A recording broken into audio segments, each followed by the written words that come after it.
If you work at Blackpine Camp, you may not leave. Creepypasta. Welcome to MR.Quentin, where secrets are buried deep, and the truth is never what it seems. Imagine working at a camp where the rules are simple. Do your job, follow orders, and never, ever try to leave. Blackpine Camp isn't just a summer retreat. It's a place where whispers in the dark turn into nightmares. And once you're inside, there's only one way out. Are you ready to uncover what really happens behind the gates of Blackpine? Stay with me, if you dare. A group of friends, Megan, Derek, Connor, Emily, and the protagonist, drove toward Whispering Pines Camp, an old, abandoned campsite lost in the woods. At first glance, the place seemed ordinary, just another forgotten retreat overtaken by time. As they began clearing out the cabins, Megan stumbled upon something unsettling. A small bundle of twigs, tightly bound and hanging from the ceiling of one of the shelters. A strange unease washed over her, but the others brushed it off, dismissing it as nothing more than an old decoration left behind. Nightfall crept in, and the friends gathered around a crackling campfire. The air was thick with the scent of burning wood, the warmth of the flames flickering against their faces. Everything felt peaceful, until they heard it. A low, hushed whisper, barely audible at first, drifting from the shadows of the trees. Someone, or something, was murmuring in the dark. Don't forget to like this video and subscribe to the channel. Turn on the notification bell so you never miss a new upload. Your support means a lot, thank you. If you want a more enthusiastic version. If you enjoyed this video, smash that like button. Subscribe and hit the bell icon to stay updated with our latest content. Leave a comment below. I'd love to hear from you. Let me know if you want something different. The whispering stirred something primal in them, a cold, instinctive fear. At first, they told themselves it was just the wind rustling through the trees, maybe even an animal in the underbrush. But the sound was unmistakable. A low, deliberate murmur, just beyond the flickering light of their campfire. Megan was the first to stand. "Did you hear that?" she whispered, eyes scanning the darkness. Derek frowned, his hands tightening into fists. Yeah, it came from the woods. For a moment, no one moved. The fire crackled, casting shifting shadows against the trees, their trunks stretching upward like the bars of a cage. The whispering continued, growing steadier, more rhythmic. It wasn't the wind. It wasn't an animal. It was a voice. A terrible curiosity pulled them forward, past the dying embers of their fire, toward the edge of the trees. The forest loomed over them, thick with blackness, the scent of damp earth heavy in the air. Their flashlights cut weak beams through the gloom, illuminating only what was directly in front of them. And then they saw her, a woman, crawling. Her body was pale and thin, stretched tight over sharp bones. Her ribs jutted out beneath her skin, her spine arching grotesquely as she moved on all fours like some broken animal. Her hair hung in matted strands over her face, obscuring everything but her mouth, which moved ceaselessly, forming words none of them could understand. Emily gasped, stepping forward before anyone could stop her. "Ma'am? Are you okay?" The woman didn't react. She kept crawling, her fingers digging into the earth, her lips whispering that same eerie chant. Closer now, they could hear it clearly, a language none of them recognized, sharp and guttural, ancient. It made their skin crawl. "Jesus Christ," Connor muttered under his breath, stepping back. "What the hell is wrong with her?" Emily hesitated, reaching out a hand, but Megan yanked her back. "Don't," she said, her voice tight with fear. The woman did not look at them. She did not acknowledge them. She just kept moving, her limbs jerking unnaturally, vanishing deeper into the trees. None of them followed. They stood there, frozen, watching as the darkness swallowed her whole. And then, just like that, the whispering stopped. A deafening silence pressed against them. Not even the insects dared to make a sound. "We need to go. Now," Derek said. His voice was barely above a whisper. No one argued. They stumbled back to the cabin, their breaths uneven, their pulses hammering. Derek bolted the door behind them, his hands shaking. Connor grabbed the nearest heavy object, a rusted fire poker, and clutched it like a lifeline. Emily paced, arms wrapped around herself. She wasn't normal. "No shit!" Connor snapped, raking a hand through his hair. "We should leave. First thing in the morning." Megan nodded, her face pale. "If we make it through the night." No one laughed. The air inside the cabin felt thick, suffocating. Every creak of the wood, every groan of the wind outside made them flinch. No one dared to look out the window. No one wanted to see if she had returned. They locked the doors, barricaded them as best as they could, and tried to sleep. But none of them did, because somewhere, out in the trees, the whispering had started again. Don't forget to like this video and subscribe to the channel. Turn on the notification bell so you never miss a new upload. Your support means a lot, thank you. If you want a more enthusiastic version, if you enjoyed this video, smash that like button, subscribe, and hit the bell icon to stay updated with our latest content. Leave a comment below. I'd love to hear from you. Let me know if you want something different. Morning arrived, but it brought no comfort. The sun was up, yet the air remained heavy, suffocating. A strange silence had settled over Whispering Pines camp. No birds, no rustling leaves, just an eerie stillness, as if the forest itself was holding its breath. None of them had truly slept. Every noise had sent their hearts racing. Every gust of wind outside had sounded like whispering. And though they had locked the doors, barricaded the windows, no one could shake the feeling that something had been watching them all night. Despite this, they forced themselves to continue their task. Anything to distract from the unease gnawing at their nerves. Connor and the protagonist took it upon themselves to clear out the rest of the abandoned cabins. Most were empty, their wooden walls rotting, the floors covered in dust and fallen leaves. But as they worked, a horrible realization dawned on them. The bundles were everywhere, hanging from the rafters, wedged into corners, dangling from tree branches just beyond the clearing. Not just twigs, like the one Megan had found the day before. These were different, larger, bound with red string so tight it cut into the wood. And worse, woven into the twigs were tiny bones. Connor paled, stepping back. What the hell is this?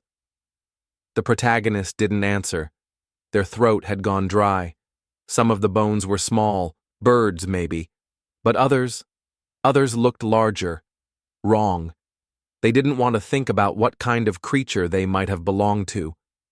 Emily's scream shattered the silence. They rushed toward the sound, finding her standing near the center of camp, her hands trembling. "They're warnings," she whispered, her breath ragged. "They're trying to tell us to leave." Megan and Derek had come running too, their expressions mirroring the same unease. "Who?" Derek asked, voice low. Emily turned to face him, her eyes wide, frantic. "Whoever put these here, the woman, or someone, something else." No one argued. No one called her paranoid. Not anymore. Then Derek noticed something else. Near last night's fire pit, carved deep into the dirt, was a symbol. A circle, surrounded by jagged, twisting lines, some of them stretching outward like clawed fingers. The longer they looked at it, the more it felt like it was shifting, writhing, as if it were alive. Megan swallowed hard. "That wasn't there before." "I know," Derek murmured. "Someone did this while we were sleeping." A chilling realization settled over them. They had locked the doors, they had barricaded the windows, and still, someone had been here. Still, someone had gotten close. Connor cursed under his breath. "We're leaving. Right now." No one protested. They turned back toward the cabin to grab their things, their movements quick, desperate. But then they heard it. The whispering. Closer this time. And this time, It was laughing. The fire had long since died. The only light left came from the moon, pale and skeletal through the tree branches. That's when they saw them. Figures. Women. A group of them stood in the clearing where their fire had been, their bodies rigid, unmoving. Their skin sagged with age, stretched tight over sharp bones. Their hair hung in tangled knots, black against their paper-thin skin. Their eyes were white, empty, blind orbs that somehow still seemed to see. They were whispering. That same hushed, indecipherable chant, just like the woman from the night before. But this time, it was in unison, a rhythmic, pulsing murmur that sent ice down their spines. Then, one of them lifted her face toward the sky. Her mouth stretched wide, her chest heaved, her throat strained. She was screaming, but no sound came out. Her body trembled, the silent wail pushing her jaw open impossibly wide, as if she were forcing something out of herself. The other women continued whispering, their voices growing louder, faster, the syllables sharp, unnatural. Emily's fingers dug into Megan's arm. Maybe they're just lost, she whispered, though the words sounded weak even as she spoke them. Connor shook his head. No, his voice was tight. Look at them. They're not lost. They're waiting for something. The whispering stopped, and then one of them turned, her milky white eyes locked onto the cabin, onto them. Megan jerked backward. She sees us. Another woman turned, then another. Their heads moved in eerie synchronization, their necks cracking as they all fixed their gaze on the cabin. Something moved outside, a slow shuffle against the dirt. Emily gasped.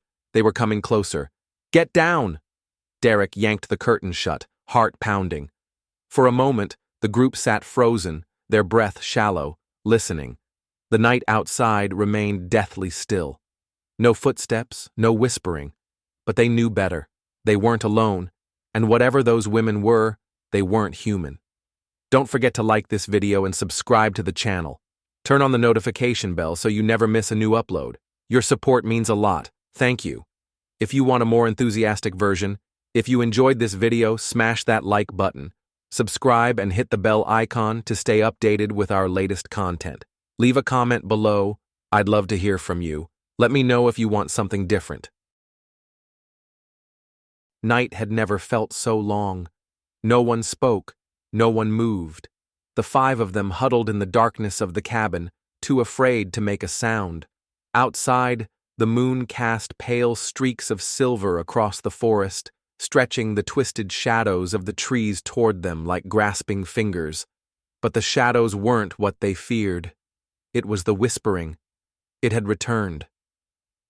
At first, it was distant, a faint murmur weaving through the trees.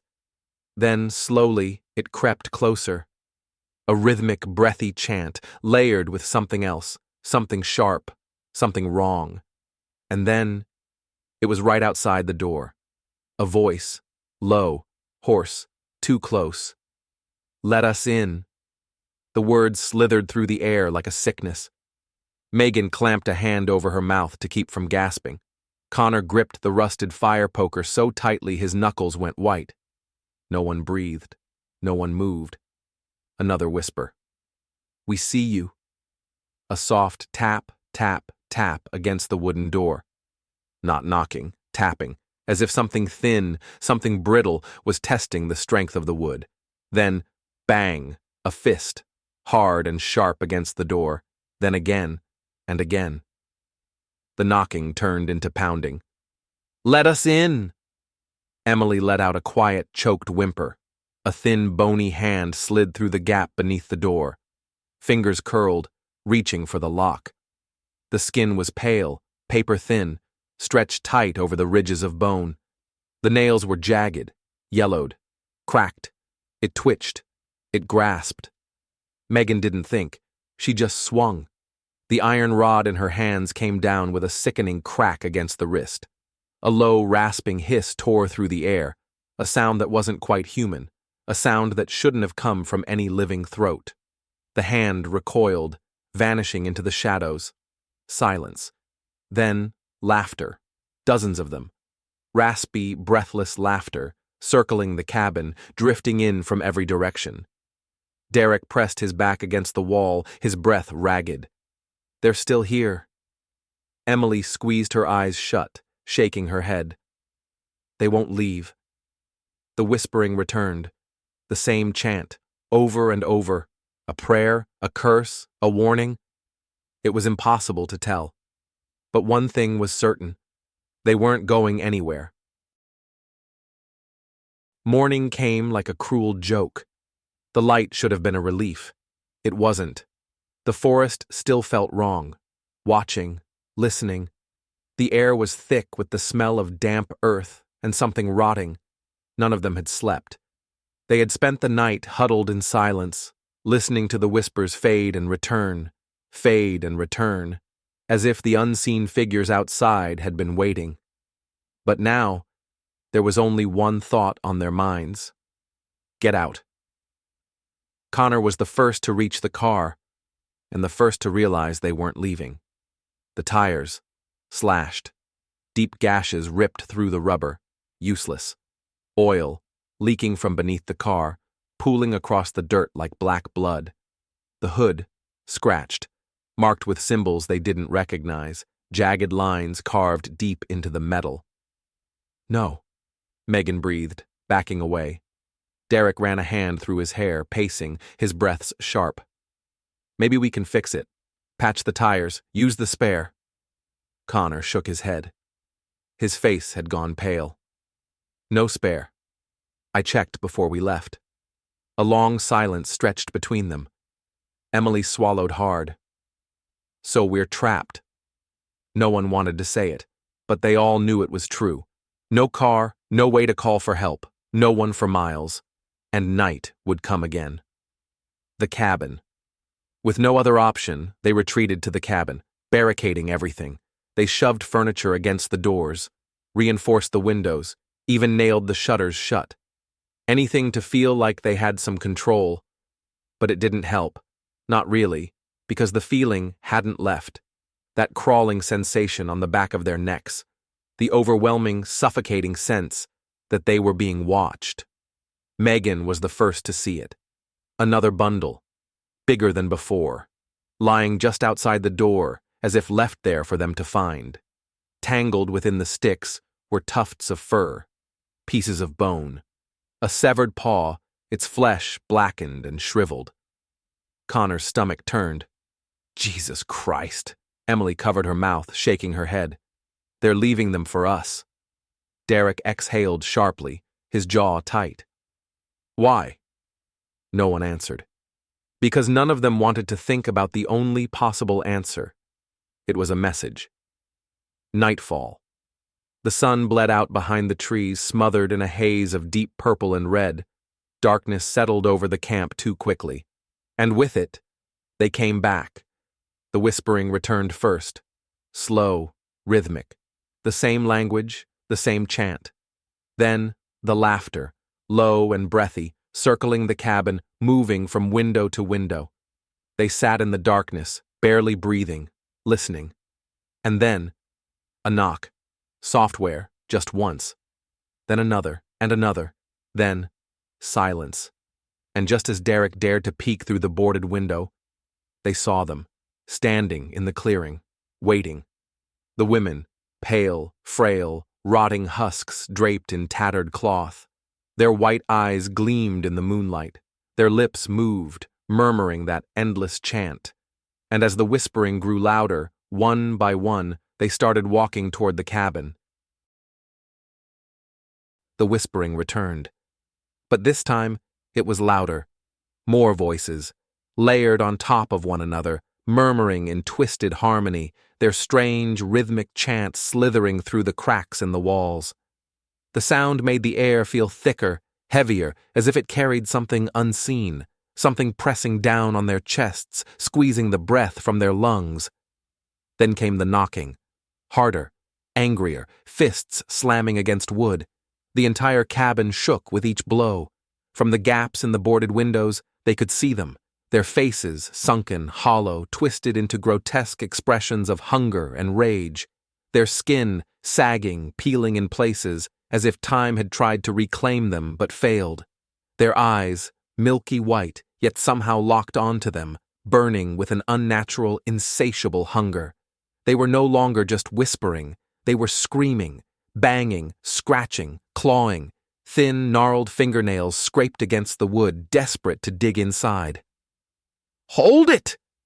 Connor grunted, bracing his weight against the door as it rattled violently beneath the assault.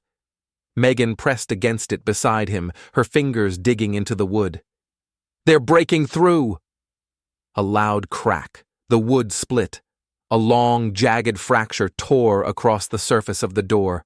A bony, discolored hand shoved through the gap, reaching, feeling. It clawed at the air, its long fingers writhing, seeking something, someone, to grab. Megan swung. The iron bar came down with a sickening thud, smashing against brittle bones. The hand snapped back, disappearing into the darkness. For a moment, there was silence. Then, the screaming started. A guttural, inhuman wail rose into the night, shaking the very air around them. And then, more joined in. From the trees, from beyond the clearing, from places unseen, the voices multiplied, a cacophony of rage, of madness.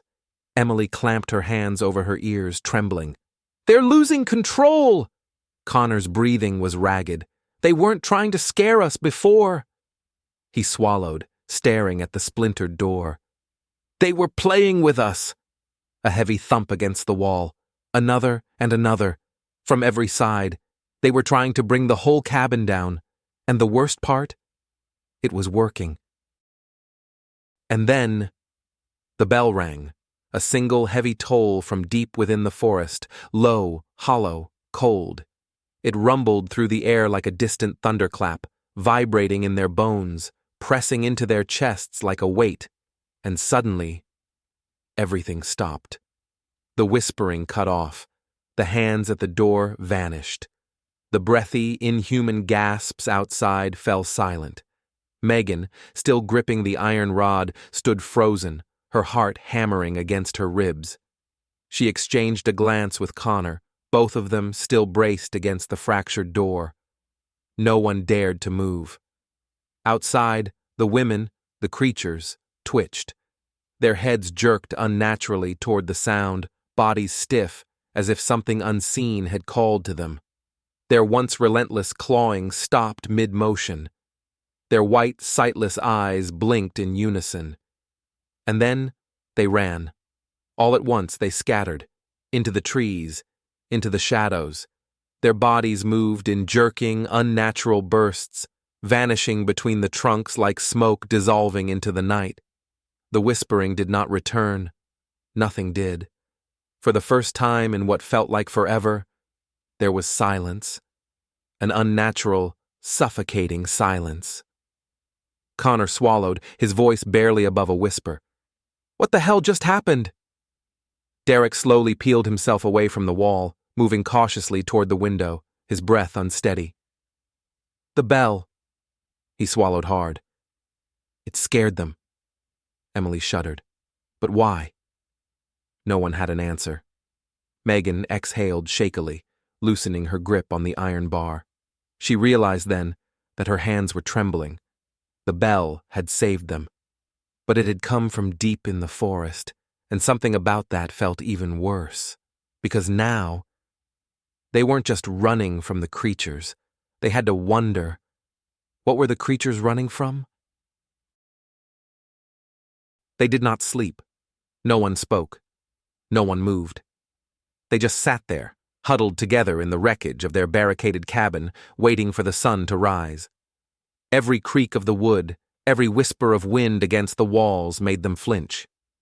Even though the creatures had fled, even though the whispering had stopped, they did not feel safe. Not yet. Not ever. The bell's deep, haunting chime still echoed in their minds. What had it called to? What had been powerful enough to make those things run? The question gnawed at them in the silence, unspoken, but heavy. And then, morning came. The golden light cut through the trees, casting long shadows across the damp ground. The clearing was empty. The women were gone. No footprints, no sign of where they had gone, or if they had ever really been there at all. But the symbols remained, carved deep into the dirt, scratched into the wood of the cabin walls, and the door, still splintered, still clawed, a grotesque reminder of how close they had come to being dragged outside. Connor ran a hand over his face, exhausted. "We need to get out of here. Now." Derek nodded. "Even if we have to walk." No one argued. They packed quickly, not bothering to clean up, not looking at the trees for too long. Then, just as they stepped out of the cabin, they heard the rumble of an engine. A truck. They turned toward the road, and there, through the trees, dust kicking up in the golden light, came an old, rusted pickup truck. The camp owner. Relief hit them so hard it felt like whiplash. The truck rolled to a stop a few feet away. The driver's door creaked open, and out stepped an old man. He was weathered, his face lined with deep wrinkles, eyes sharp beneath the brim of his faded cap. His boots crunched against the dirt as he walked forward, his gaze slowly sweeping over the scene, the broken-down car, the shattered door, the wide, haunted eyes of the 5 young campers. He didn't ask what had happened. He didn't need to. His gaze lingered on the claw marks. Then, slowly, he exhaled. "So, you saw them?" Silence. No one answered. They didn't have to. The old man shook his head, his expression unreadable. He looked down at the ground, at the symbols carved into the dirt, the ones none of them dared to touch. Then he muttered, almost to himself, "Should have left when you had the chance." The words sent a cold shudder through them, because they had tried. They had tried to run. And someone, had made sure they couldn't. Megan swallowed, her voice barely above a whisper. "What are they?" The old man lifted his gaze to the tree line, scanning the dense, unforgiving woods. For a long moment, he said nothing. Then, "Get in the truck." They didn't hesitate. One by one, they climbed in, the truck's rusted doors slamming shut behind them. As the engine rumbled back to life, the old man turned the truck around, driving them away from Whispering Pines camp. Away from the symbols, away from the cabin, and away from whatever was still waiting in the trees. But as they drove, as the forest thinned and the road stretched before them, one thought still gnawed at the back of their minds. The bell, and the thing it had called to. Because whatever it was, it had stopped the women. It had saved them. But why? And more importantly, what if it hadn't been saving them at all?